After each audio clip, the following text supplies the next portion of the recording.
The Chicago Bears defense is still playing well, but we're starting to see some cracks on that side of the ball, and I'm just wondering when we're allowed to start being concerned.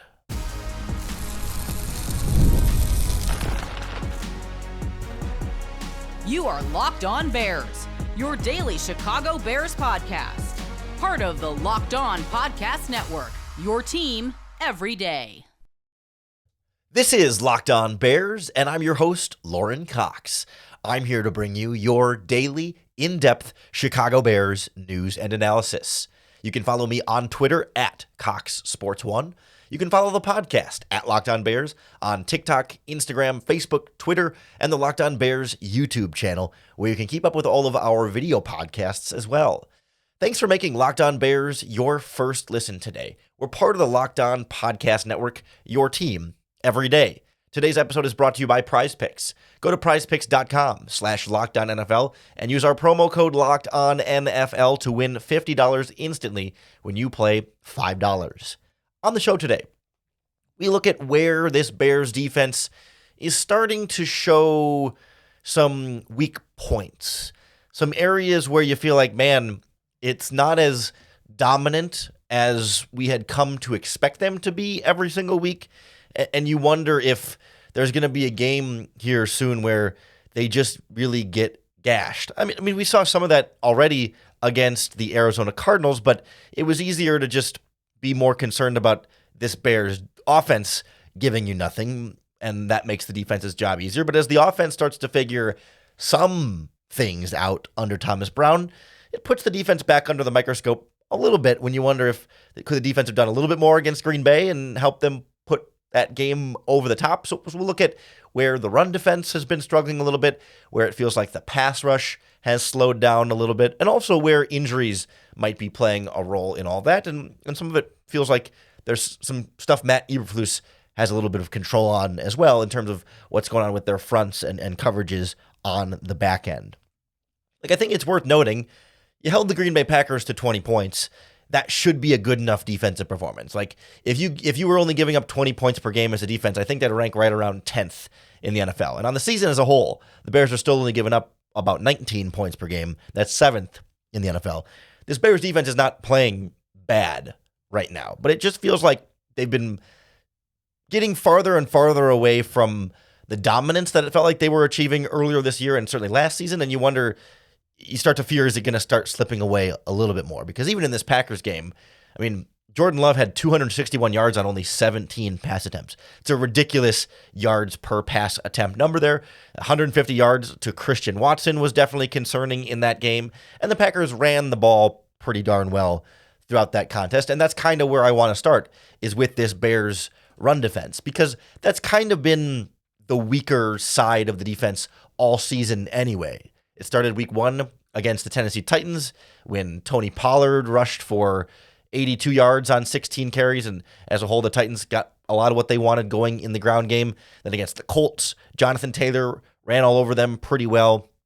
We saw the Rams and Panthers even get some rushing going, even in games that the Bears won in those games. And then the big one, I think, was the Arizona Cardinals game where James Conner really just, it looked unstoppable rushing against this Bears defense. He had only 107 yards, but on 18 carries, he was just kind of getting whatever he wanted, and multiple backs in that offense were getting whatever they wanted in that game. The Patriots got some decent rushing going, and now the Packers with Josh Jacobs, it was only 106 total yards as a team, but they were averaging over 4 yards per carry and generally moving the ball well. Like, if you just look in the last couple of games this season, the Packers against this Bears defense rushed for 4.2 yards per carry as a team. The Patriots were at 4.1 the week before that. The Cardinals were at 6.3 yards per carry as a team, and the Washington Commanders were at 5.3. So the last 4 teams have all been at least 4 yards per carry, and in some cases 5 and 6 yards per carry. Teams have been able to run the ball on this Bears defense. That alone hasn't been, the difference between winning and losing, I would say. I mean, there's been bigger fish to fry than the run defense, but it's making opposing offenses' jobs a little bit easier, right? When quarterbacks like Drake May and Jaden Daniels can turn around and rely on their running game to hand off and not have to try and do too much as rookie quarterbacks in those matchups. Or, when Jordan Love and the Packers have, when he throws a bad interception, they can come back and lean on their running game a little bit and settle things down. It's been a general weak area on this Bears team. And of course, it was a huge part of the Cardinals offense in that game. But I try not to get too caught up in, okay, they'll have a bad game every once in a while. The longer trend of struggling in the run defense is the bigger concern. And I guess I'm still left looking for a perfect answer as to why the run defense has been worse generally all season, but especially in the last few weeks. And I think what I come down to is, okay, part of it stops at the defensive tackle position where, last year, Justin Jones was a frustrating defensive tackle for the Bears, but he was pretty good in the running game. And I think having Justin Jones and Andrew Billings on the interior made Tremaine Edmonds and TJ Edwards' jobs much easier and more tolerable for them behind them. And so you lose Justin Jones, and you have a step down, and now you lose Andrew Billings to injury. And I don't think the likes of Jervon Dexter, Zach Pickens, Byron Cowart, and Chris Williams at defensive tackle have been as good in the running game. They've had some pass rushing flashes for sure, but the running game has been a bit more messy for the linebackers to have to work through. I also think just generally, the linebackers sometimes are just inconsistent in the running game in particular. Edmonds and Edwards can sometimes overrun stuff and not fight through blocks the way you want them to. Like they're very solid in coverage, but sometimes they're just not always perfectly sharp and on their cues in the running game the way you need them to be. But that's not the end of the world when they're still good all-around linebackers. And then I also think the edge rushers play a little bit of a role here when you're rotating in guys like Austin Booker and Darrell Taylor, who are just a little bit, lighter, leaner defensive ends compared to guys like Montez Sweat and DeMarcus Walker. When they're in the game, they're a little bit bigger, stronger, and stouter to be able to hold up those edges or just occupy the block so that linebackers can flow over the top of them. And I think guys like Booker and Darrell Taylor and Dominique Robinson, when he's been in there, are a little bit on the lighter, leaner side and move a little bit more in the ground game. That makes life more difficult for the linebackers. So I don't know that it's necessarily like, here's the one big issue that's leading to the Bears' run defense struggling. I think it's a combination of things there, that there isn't just like a one-size-fits-all solution. And I'm also not sure that, like, okay, if you improve the run defense, does that mean, no concerns about this Bears defense, everything is fixed, everything's good to go? No, like, if I have to have a weakness, run defense is probably the weakness I don't mind having, because teams generally need to pass the ball to win football games. You pass to get a lead, and then you run once you have the lead. And I think that's also part of why the run defense has been worse the last 4 games, because the Bears have been losing more in those games. So the other team has been able to just sit back and run the ball and pound the rock over and over again and wear you down. That's part of this equation too as well. And the Bears have just had fewer turnovers in the last 4 games. And so then other teams have had longer time of possession, more opportunities to run the ball. Like it's all sort of adds up into the same mix. But overall, like, run defense is a problem, but I don't know that that's necessarily why it feels like this defense is cracking and slipping a little bit. They've kind of been doing that all season and still being able to hold up as a Bears defense, but I do think it's sort of the biggest area of weakness overall. But it's felt to me like the last few weeks, the pass rush has really slowed down quite a bit too. And I think that's, well, it's not as obvious and glaring of a weakness there. I do think it's been a bigger contributor towards the lack of turnovers and just a lack of dominance from that group up front, because it felt like you were getting more consistent pass rush earlier in the season, and the last handful of games haven't quite been that. So we'll look at what's changed there and maybe what Matt Eberflus can do as a coach to try and get more of that rolling again next on Locked On Bears. This episode of Locked On Bears is brought to you by our friends at PrizePicks. PrizePicks is the better way to play daily fantasy sports because they put you in complete control. Unlike the other daily fantasy platforms where, you're trying to set a lineup against a bunch of other people's lineups, and if your lineup's not in first or second place, you're not really going to win anything. With PrizePicks, it's just you versus the projections. They set projections for every player, and you pick more or less on at least 2 players' PrizePicks stat projections, and you can win up to 100 times your money. So whether it's Caleb Williams' passing yards or DeAndre Swift rushing yards or any of your favorite sports, they've got it all at PrizePicks. Download the PrizePicks app today and use our promo code LOCKEDONNFL to get $50 instantly after you play your first $5 lineup. Whether that lineup hits or not, That's okay if you get your prize picks incorrect. No worries. You're still going to get that $50 instantly when you download the app and use our promo code LOCKEDONNFL with PrizePicks. Run your game. Locked On Bears is also brought to you by our friends at Zbiotics, the maker of the new pre-alcohol probiotic drink. It's the world's first genetically engineered probiotic invented by PhD scientists to tackle the rough mornings after drinking.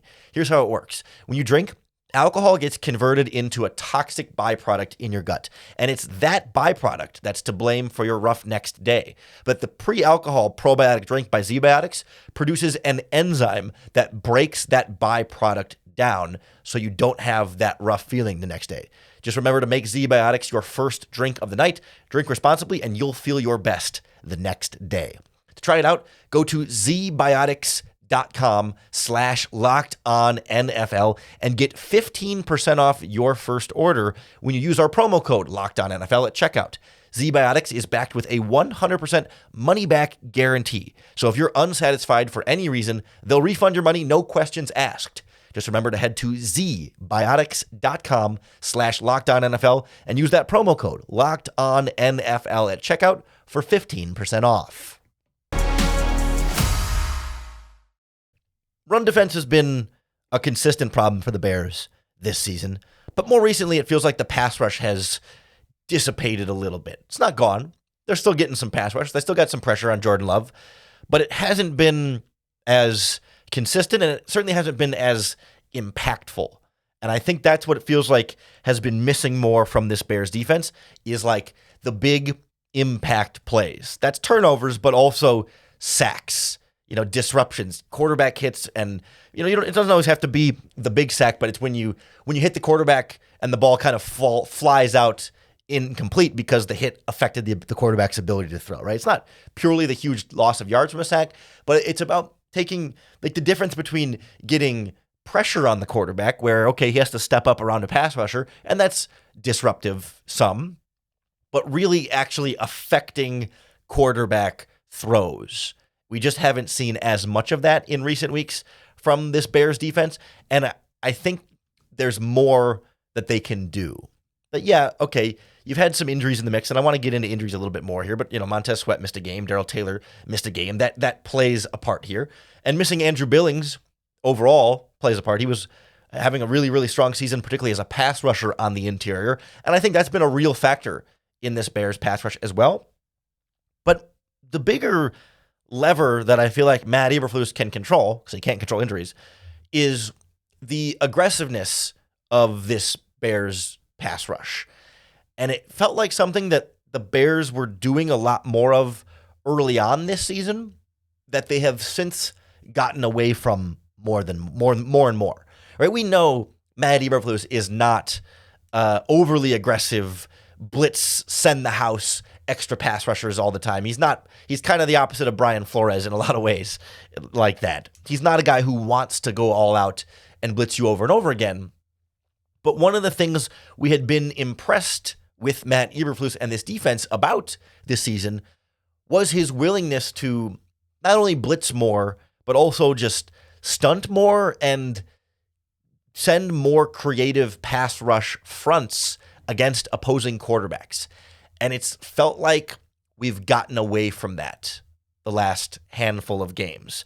And we talked a few weeks ago about how even Matt Eberflus had gone into some of his own tendencies and broken away from some of his tendencies, particularly in the Jacksonville Jaguars game in London, where he was kind of blitzing Kyler Gordon a lot as a slot cornerback, and you could kind of predict that it was going to be on a lot of second and long situations was when he liked to blitz, and he'd sort of fallen into a trend where every single week you could kind of guess when a blitz might be coming, and then he was smart enough to recognize that and flip that up and blitz on different times, and I think it caught the Jaguars off guard in a lot of ways in that game, and it was like, wow, okay, not only is Matt Eberflus more willing to blitz and send extra pass rushers and stuff, but he's also being smart about it and staying one step ahead and not just getting too comfortable in his own tendencies there. So it felt like a real kind of step forward there for how this defense could generate pass rush. But then since the bye week, and really since the Washington game, it's kind of felt like that's dropped back off, and we've kind of gotten back to a little bit more standard Matt Eberflus four-man rush type of defense here. Because you look, talk about the last 4 games, Packers, Patriots, Cardinals, Commanders, is really not blitzing nearly as much. And that's not to say that blitzing is the cure-all perfect defensive strategy, and if you just blitzed more, your pass rush would be fine. No, but like it's been a pretty significant drop-off. Against the Packers and Jordan Love, they blitzed him 3 times all game. And Jordan Love has been a quarterback who's struggled against the blitz quite a bit this season. I think PFF grades him in the bottom 5 among all quarterbacks against the blitz this year. Not that that's the end-all be-all, but like he's had some games where he struggled with reacting to the blitz properly, and the Bears did it 3 times all game. Like they just completely called the dogs off in a lot of ways on the Packers, and that's, you end up sacking Jordan Love once in that game. Like they got some pressure on him. It wasn't like there was no pass rush in the game. It just felt like they weren't able to get really like high impact pass rush. Like Jordan Love, when he was under pressure, had a really strong game under pressure. It just wasn't really affecting him all that much. So to me, that's when I want to all right, send a couple dogs after him, hit him, rattle him a little bit, make him think about that pressure instead of feeling invincible to that pressure. And he really didn't have to deal with much of that in that game. The week before against the Patriots, they blitzed a little more, but still only got 1 sack on Drake May. And I don't know, I like to think that when there's a rookie quarterback under center opposite you, especially one that is not Jaden Daniels, that you might want to mix things up a little bit more in your fronts and walk your linebackers up to the line of scrimmage more, show blitz. You don't always have to blitz the heck out of him, but you have to try and confuse the heck out of him by making sure that, down in and down out, he's not sure exactly, are there going to be extra pass rushers coming? Where will they be coming from? Which one of these guys is going to blitz? I have to have answers. If the guy on the left blitzes, I'm going to do something different. If the guy on the right blitzes, I got to do something different. If a guy in the middle blitzes, I got to do something different. Like put all this stuff in a rookie quarterback's head to try and disrupt him and make his life more difficult. And they sacked him once. He got rid of the ball pretty quickly, and that's a factor here. But like there wasn't a ton of blitzing against him.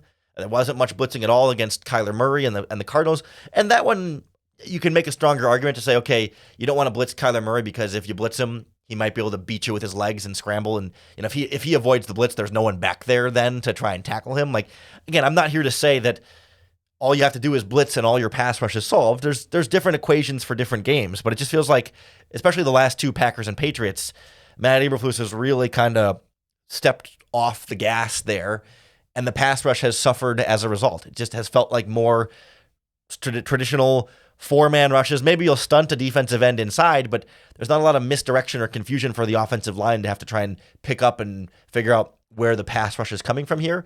It just feels like that's something that you as the defensive coordinator, head coach, play caller, can dial that up a little bit more and mix things up a little bit more to try and generate more of a pass rush so that guys like Jordan Love and Drake May and Kyler Murray and Jaden Daniels aren't able to just sit back there and try and pick you apart. They did blitz Jaden Daniels a bit more than the other quarterbacks they faced, but I'm just concerned, like, moving forward, if they're going to keep falling into this lull of not getting enough of a pass rush. Because I think, earlier in the season, guys were making big flash plays, like Austin Booker had a couple of really nice pass rushes in one game, and then the next game, Darrell Taylor would have a couple big sacks. He had big sacks in a couple different games that were critical in big moments.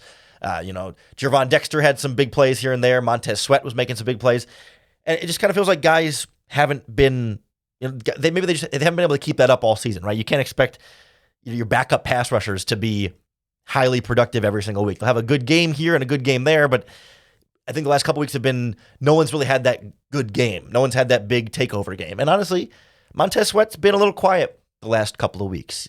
And I'd like to see a little bit more from him as well. Certainly not anywhere close to the problem up front, but you kind of hope that when maybe your pass rush as a whole is struggling a little bit, that Sweat's going to be the guy that steps up and can take over a game when you really need him to. And that hasn't been the case the last couple of weeks, but a lot of ball game left, a lot of season left, and not meant to be an overwhelming criticism of Sweat by any means. They're just kind of like, you'd like to see it, but hey, it's not your fault. You're not the problem here. But when there's other problems, it'd be nice if you could give us just a little bit above and beyond to be that kind of franchise pass rusher there. But hey, he could have a great game next week, and all is certainly forgiven there from Montez Sweat. So it feels like there's a theme here of issues up front, right? Run defense, pass rush, not being where the Bears need them to be. And that's where we kind of anticipated having some of those issues coming into the season, but they weren't as big of an issue early on. And now they're starting to come back to reality a little bit more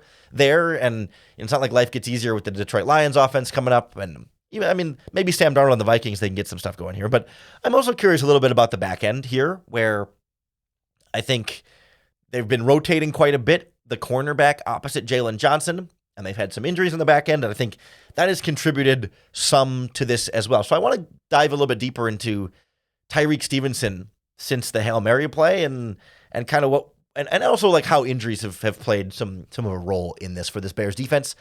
Next on Locked On Bears. This episode of Locked On Bears is brought to you by Hillsdale College.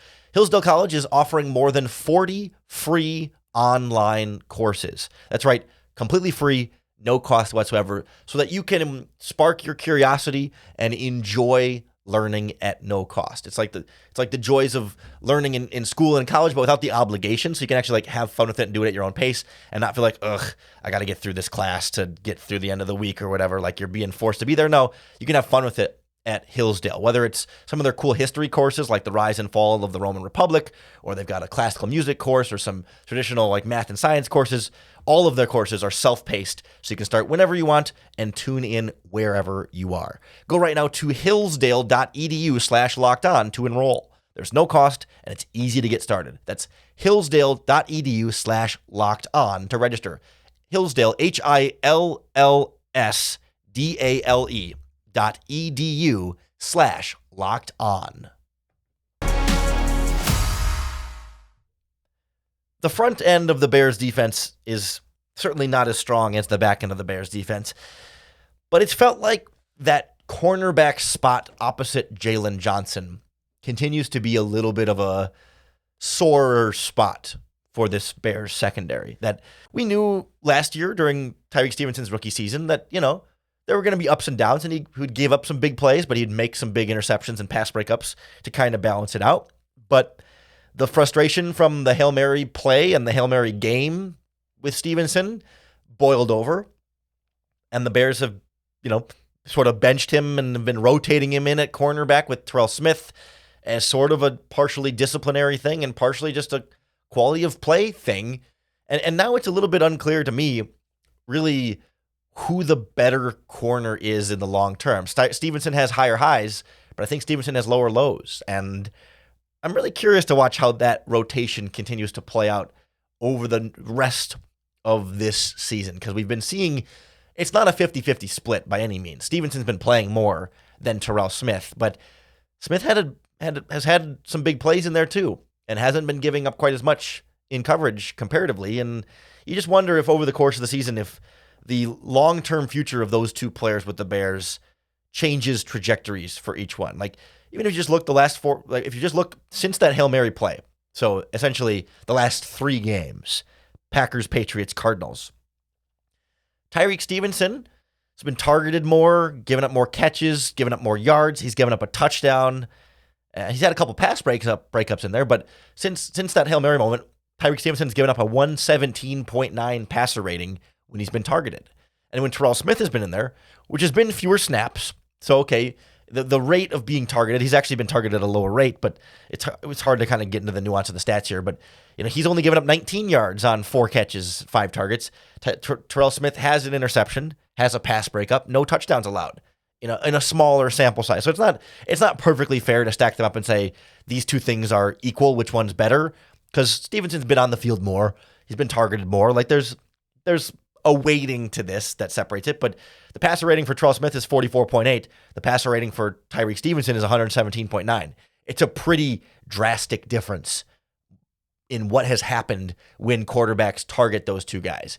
Doesn't mean Terrell Smith has been an elite lockdown corner and that Tyreek Stevenson's been terrible, but there's some merit to the idea that Smith is earning more and more playing time in this rotation, and Stevenson hasn't really taken that big step forward from last year.